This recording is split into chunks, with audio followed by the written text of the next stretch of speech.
Halo sahabat cerdas, pada kesempatan kali ini kita akan belajar pada tema 1, organ gerak hewan dan manusia, subtema 2, manusia dan lingkungan, dan kita sampai pada pembelajaran keempat.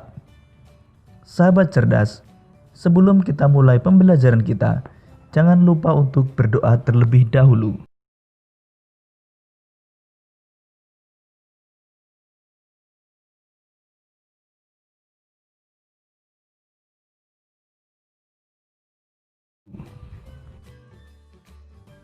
Benny dan Pak Anto masih beristirahat sambil menikmati suasana alam di sekitar ladang. Warna hijau sejauh mata memandang. Udaranya pun bersih dan sangat segar, membuat mereka betah beristirahat. Sambil istirahat, mereka berbincang-bincang tentang kekayaan alam yang dimiliki Indonesia. Kebetulan, wawasan Pak Anto akan bentang alam Indonesia sangat luas. Benny pun antusias sekali menyimak setiap yang dijelaskan oleh Pak Anto. Penampakan alam pada bentang alam Indonesia merupakan salah satu yang terlengkap di dunia. Penampakan alam itu meliputi laut, pantai, dataran rendah, lembah subur, padang rumput, sungai, danau, bukit, pegunungan, hingga gunung. Sekarang, mari kita belajar lebih jauh tentang penampakan alam di Indonesia.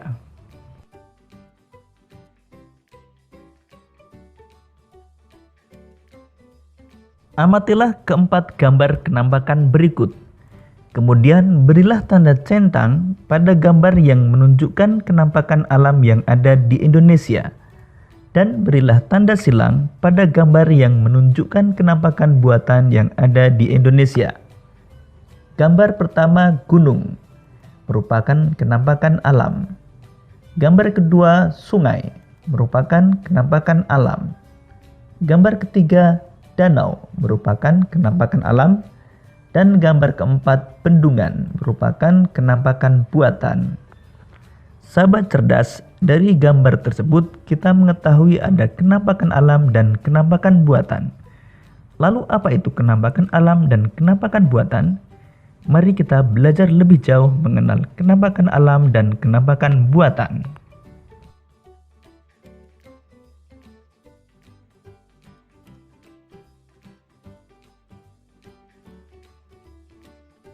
Penampakan alam adalah sebuah bentang alam yang terjadi dengan sendirinya. Jadi, penampakan alam diciptakan Tuhan tanpa campur tangan manusia. Contoh penampakan alam antara lain gunung, laut, danau, sungai, dan pantai. Dan beberapa penampakan alam lain seperti air terjun, dataran rendah, dan dataran tinggi.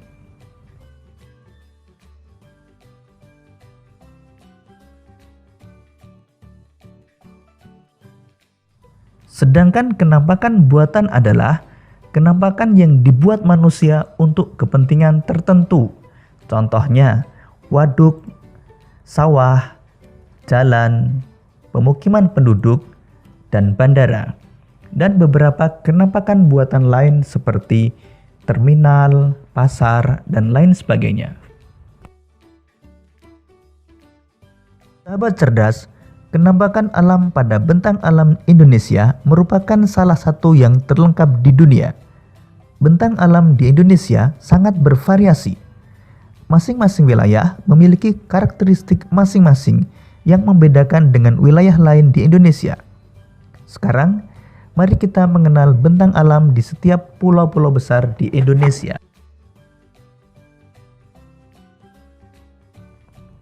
Pulau Jawa. Kita akan mengenal bentang alam secara umum di Pulau Jawa meliputi gunung, lembah, bukit, sungai, dataran rendah, dan pantai. Gunung yang ada di Pulau Jawa antara lain Gunung Merapi, Merbabu, Semeru, Bromo, dan Lawu. Kemudian lembah yang ada di Pulau Jawa antara lain Lembah Grand Canyon, Lembah Dieng, dan Lembah Kaliurang. Kemudian bukit, Bukit Sumedang, Bukit Kidul, dan Bukit Candi Abang. Sungai yang ada di Pulau Jawa, misalnya Sungai Ciliwung, Sungai Brantas, dan Sungai Bengawan Solo. Dataran rendah yang ada di Pulau Jawa, dataran rendah Madiun, Surakarta, dan Semarang. Kemudian pantai yang ada di Pulau Jawa, ada Pantai Parangtritis, Pantai Anyer, Pantai Klayar, dan Pantai Pangandaran.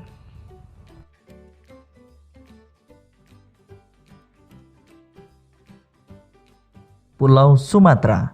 Bentang alam secara umum di Pulau Sumatera, gunung ada Gunung Marapi, Gunung Kerinci, Gunung Talang, Gunung Sinabung, dan Gunung Dompo. Kemudian lembah ada Lembah Anai, Lembah Ngarai Sianok, dan Lembah Harau. Kemudian untuk bukit ada Bukit Pasai, Bukit Barisan, dan Bukit Minangkabau. Sungai ada Sungai Musi, Sungai Angkola, dan Sungai Bangko.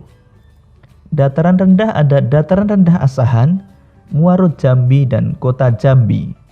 Kemudian pantai ada Pantai Ipoeh, Pantai Trikora, Pantai Sorake, dan Pantai Air Manis.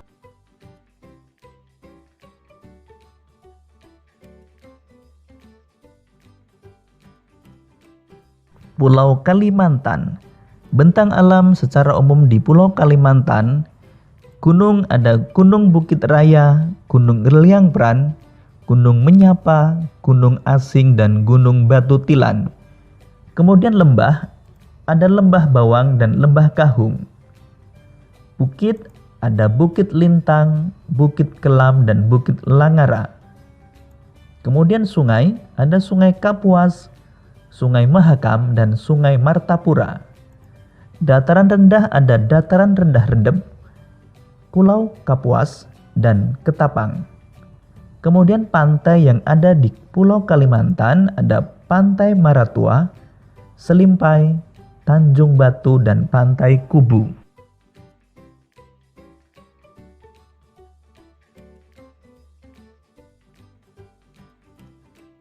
Pulau Sulawesi.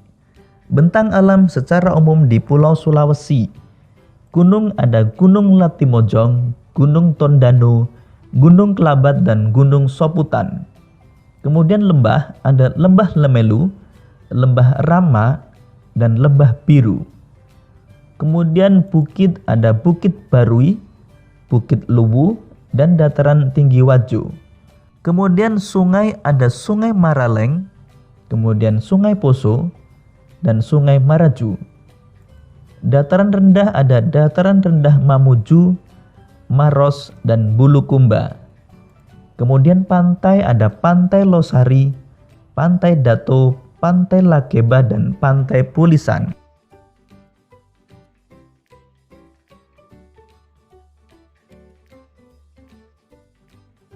Pulau Papua. Bentang alam secara umum di Pulau Papua. Gunung ada Gunung Puncak Jaya, Puncak Mandala, dan Puncak Trikora. Kemudian lembah ada Lembah Baliem, Lembah Kaputo, dan Lembah Surgi. Bukit ada Bukit Karang, Bukit Kobre, dan Bukit Tungkuwiri. Kemudian sungai ada Sungai Digul, Sungai Membramo, dan Sungai Undir. Dataran rendah ada Dataran rendah pesisir Arafuru, kemudian Merauke, dan pesisir selatan Papua. Kemudian pantai ada Pantai Teluk Triton, Pantai Lampu Satu, Pantai Bakaro, dan Pantai Pulau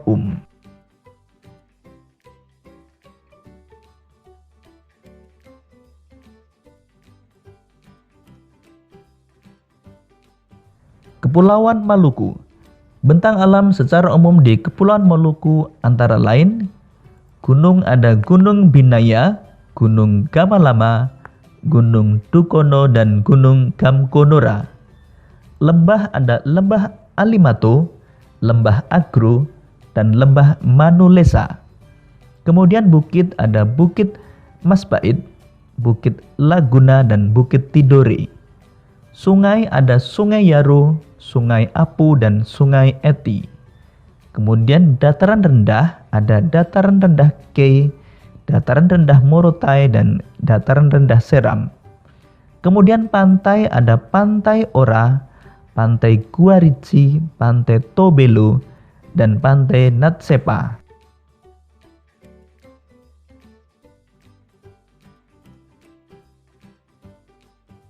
Pulau Bali. Bentang alam secara umum di Pulau Bali.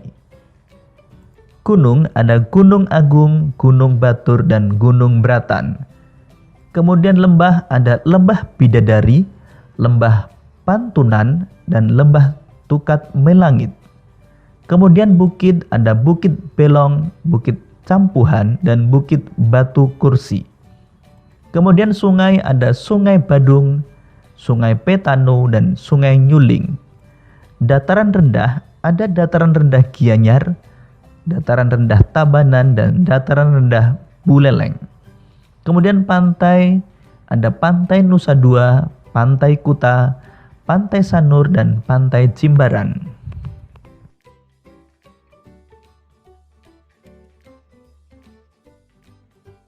Kepulauan Nusa Tenggara. Bentang alam secara umum di Kepulauan Nusa Tenggara. Untuk gunung ada Gunung Rinjani, Gunung Tambora, Gunung Kelimutu, dan Gunung Egon.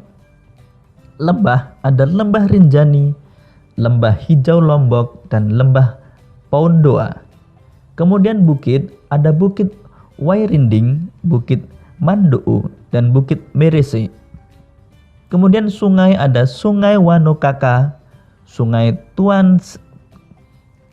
Tuasene, dan Sungai Powu. Kemudian dataran rendah ada dataran rendah Lombok, dataran rendah Sumbawa, dan dataran rendah Flores. Dan pantai ada Pantai Senggigi, Pantai Selong Belana, kemudian Pantai Gili Trawangan, dan Pantai Lasiana.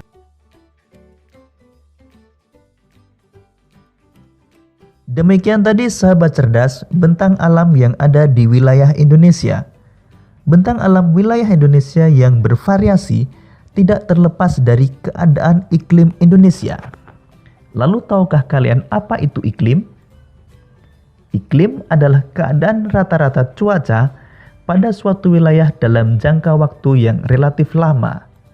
Sedangkan cuaca adalah keadaan suhu udara, tekanan udara, curah hujan, angin, dan sinar matahari pada waktu pendek dan tempat tertentu. Sekarang mari kita mengenal iklim yang ada di Indonesia.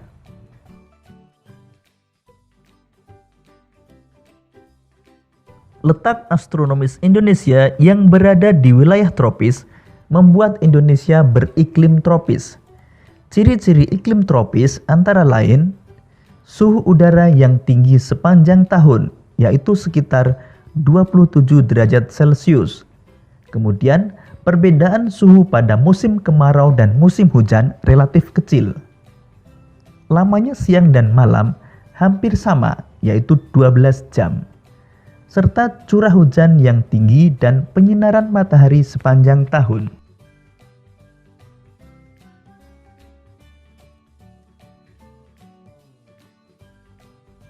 Secara umum, keadaan iklim di Indonesia dipengaruhi 3 jenis iklim, yaitu iklim muson dipengaruhi angin musim yang berubah-ubah setiap periode waktu tertentu. Satu periode perubahan adalah 6 bulan. Yang kedua, iklim tropis terjadi karena Indonesia berada di daerah tropis. Suhu tinggi mengakibatkan penguapan tinggi dan berpotensi terjadinya hujan. Dan yang ketiga, iklim laut terjadi karena Indonesia memiliki wilayah laut luas, sehingga banyak penguapan dan mengakibatkan hujan. Sahabat cerdas, tahukah kalian bahwa bentang alam, kondisi fisik wilayah, dan keadaan iklim berpengaruh terhadap besar dan beragamnya flora dan fauna? Begitu juga yang terjadi di Indonesia. Sekarang, mari kita mengenal beragamnya flora dan fauna yang ada di Indonesia. Kemudian, kita akan menentukan ide pokok setiap paragraf. Beragamnya flora dan fauna Indonesia. Indonesia sangat kaya dengan keragaman flora dan fauna. Keanekaragaman hayati Indonesia bahkan termasuk 3 besar dunia bersama dengan Brazil di Amerika Selatan dan Zaire di Afrika. Jumlah spesies tumbuhan di Indonesia mencapai 8.000 spesies yang sudah teridentifikasi, dan jumlah spesies hewan mencapai 2.215, terdiri atas burung, reptil, mamalia, dan kupu-kupu. Kalimat utama pada paragraf pertama adalah kalimat pertama. Jadi ide pokok pada paragraf pertama dapat kita tuliskan, Indonesia sangat kaya dengan keragaman flora dan fauna.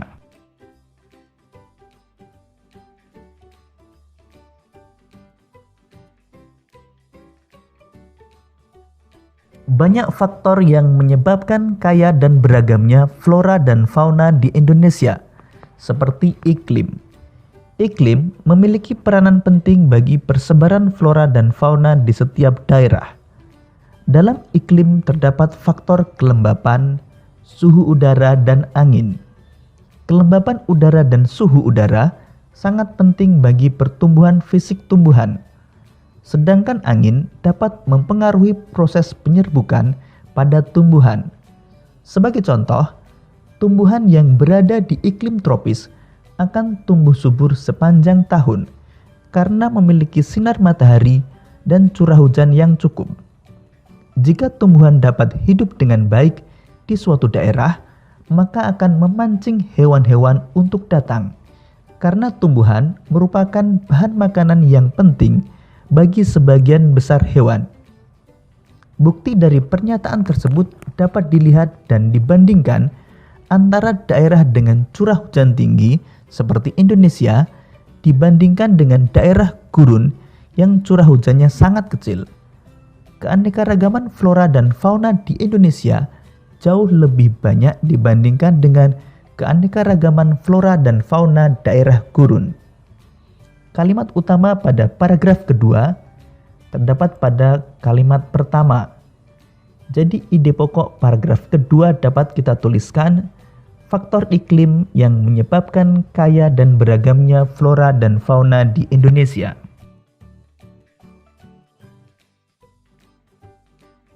Faktor penyebab kaya dan beragamnya flora dan fauna di Indonesia adalah tanah. Tingkat kesuburan tanah, suhu tanah, dan daya serap air berpengaruh pada baik tidaknya tumbuhan.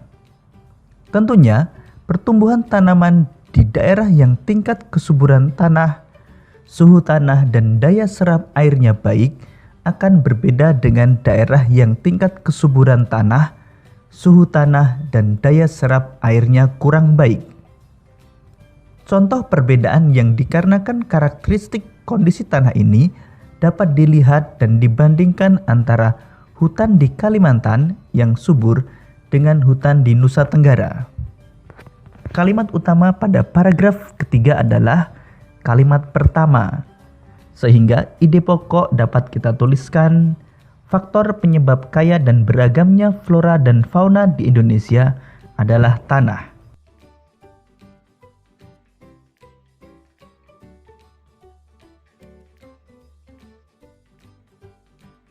Air juga merupakan faktor penting yang menyebabkan kaya dan beragamnya flora dan fauna di Indonesia. Perannya yang dapat menyerap, melarutkan, dan membawa makanan yang dibutuhkan tumbuhan sangat penting bagi hidup tumbuhan.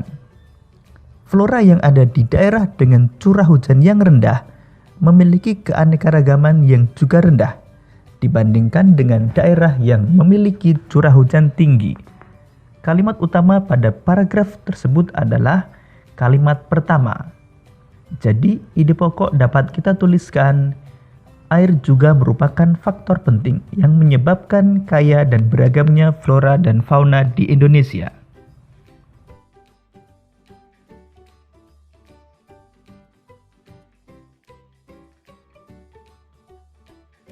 Selain iklim, tanah, dan air yang merupakan faktor abiotik, ada juga faktor biotik yang mempengaruhi kaya dan beragamnya flora dan fauna di Indonesia, yakni manusia. Manusia dengan ilmu dan pengetahuan serta teknologi yang dimilikinya dapat mengembangkan varietas atau jenis-jenis flora dan fauna baru.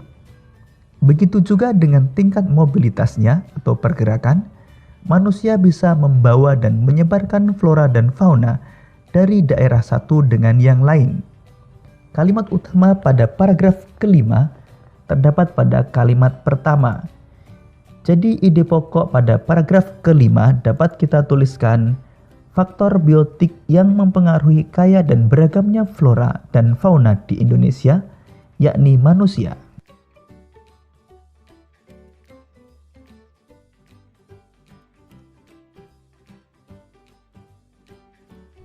Di sisi lain, manusia juga mempengaruhi keberlangsungan hidup flora dan fauna.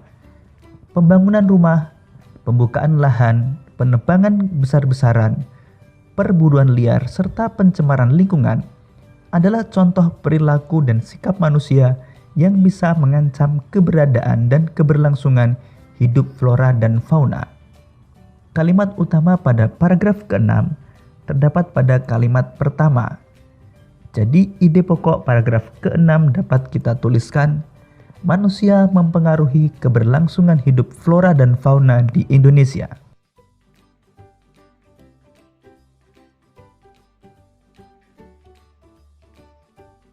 Faktor biotik selain manusia adalah hewan dan tumbuhan itu sendiri. Hewan dan tumbuhan juga dapat mempengaruhi keragaman flora dan fauna. Misalnya, dilihat dari rantai makanan dan sistem penyerbukannya. Kalimat utama pada paragraf ke-7 terdapat pada kalimat pertama. Jadi ide pokok paragraf ke-7 dapat kita tuliskan, faktor biotik selain manusia adalah hewan dan tumbuhan. Demikian tadi sahabat cerdas, faktor-faktor yang menyebabkan beragamnya flora dan fauna yang ada di Indonesia. Selanjutnya kita akan belajar untuk mengenal persebaran flora dan fauna di Indonesia.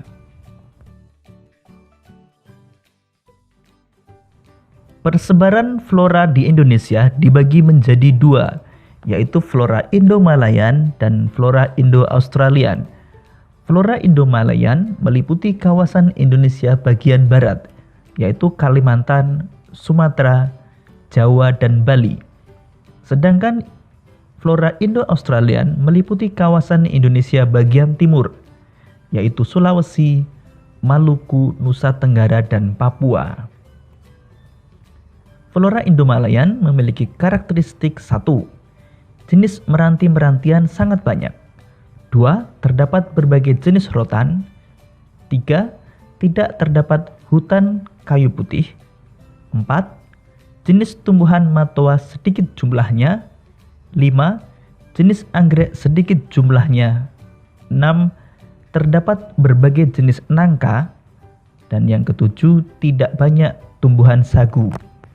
Sedangkan karakteristik flora Indo-Australian antara lain 1. Jenis meranti-merantian hanya sedikit. 1. Jenis meranti-merantian hanya sedikit. 2. Tidak terdapat berbagai jenis rotan. 3. Terdapat hutan kayu putih. 4. Terdapat berbagai jenis tumbuhan matoa. 5. Jenis anggrek banyak. 6. Tidak terdapat jenis nangka. 7. Banyak terdapat tumbuhan sagu.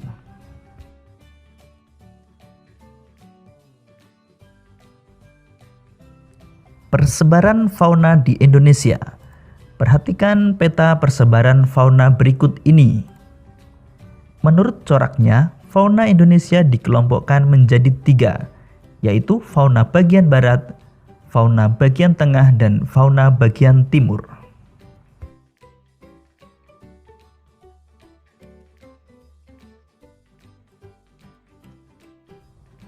Fauna bagian barat dan tengah dipisahkan oleh garis Wallace, sedangkan fauna bagian timur dan tengah dipisahkan oleh garis Weber.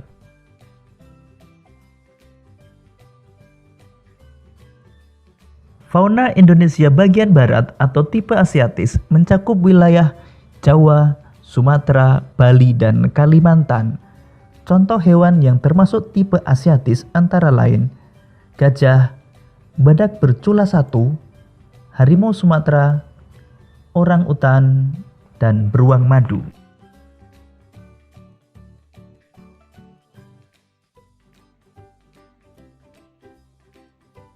Fauna Indonesia bagian tengah atau tipe peralihan mencakup wilayah Sulawesi, Timor, Maluku, dan Nusa Tenggara, serta sejumlah pulau-pulau kecil di sekitarnya. Contoh hewan tipe peralihan antara lain anoa, babi rusa, komodo, burung maleo, dan kuskus.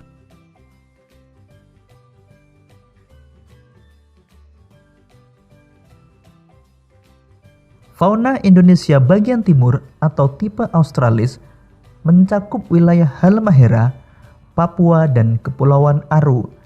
Contoh hewan tipe Australis antara lain burung cendrawasih, burung nuri, walabi, burung kasuari, dan kanguru pohon. Demikian sahabat cerdas keragaman flora dan fauna yang ada di Indonesia. Kita sebagai bangsa Indonesia wajib untuk melestarikan keberadaan flora dan fauna tersebut. Tindakan seperti pembakaran hutan, penebangan liar, dan perburuan liar dapat mengancam keberadaan flora dan fauna dan dapat menyebabkan punahnya jenis flora dan fauna tertentu. Tindakan tersebut tidak sesuai dengan sila-sila Pancasila. Oleh karena itu, kita harus mengembangkan sikap dan perilaku yang baik yang sesuai dengan nilai-nilai luhur Pancasila. Sekarang mari kita mengenal penerapan nilai-nilai sila Pancasila. Pengamalan sila-sila Pancasila. Sekarang mari kita pasangkan antara sila-sila Pancasila dengan pengamalannya. Sila pertama, mempersilahkan teman untuk melaksanakan peribadahan. Sila kedua, menjenguk teman yang sakit. Sila ketiga, belajar kesenian dari daerah lain. Sila keempat, menggunakan hak pilih dalam pemilu. Dan sila kelima, mengadili pelanggar hukum sesuai dengan undang-undang.